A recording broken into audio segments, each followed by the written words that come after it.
यादव मुकेश यादव परिचय करण म्यूजिक वारिसनगर समस्तीपुर। आजमगढ़ आजमगढ़ आजमगढ़ आजमगढ़।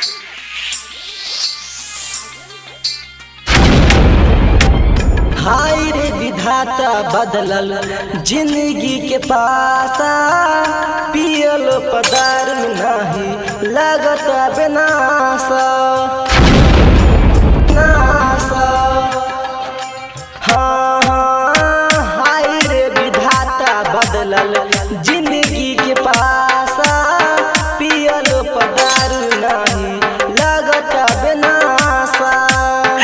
घुट घुट के जियतानी ना मुआ बतारी, घुट घुट के जियतानी ना मुआ बतारी।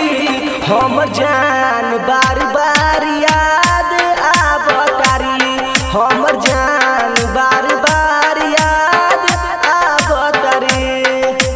मुकेश यादव मुकेश यादव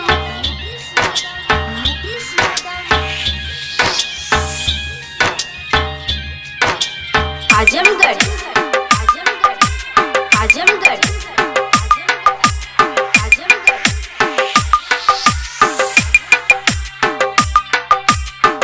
केकरा से पूछी अपन दर्द के दबाई, प्यार के बदला हमरा मिलल बेवफाई, मिलल बेवफाई।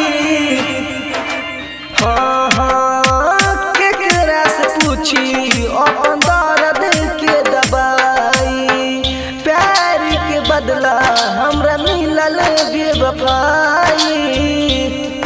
पल भर में ऊ तो भुला गईली, हमरा के जान रोवा गईली। पल भर में ऊ तो भुला गईली, हमरा के जान रोवा गईली। कौन रहे मजबूरी ना बता बतारी, हमर जान बार बार याद आवतारी, हमर जान बार बार याद आवतारी।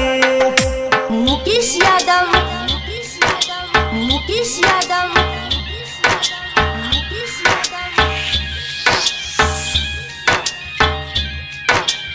आजमगढ़ आजमगढ़ आजमगढ़।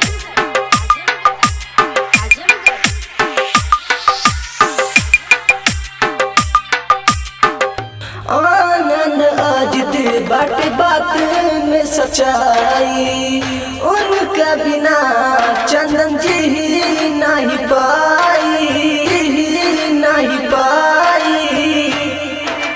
हाँ हाँ आनंद अजित बात बात में सच्चाई, उनका बिना चंदन जी नहीं पाई।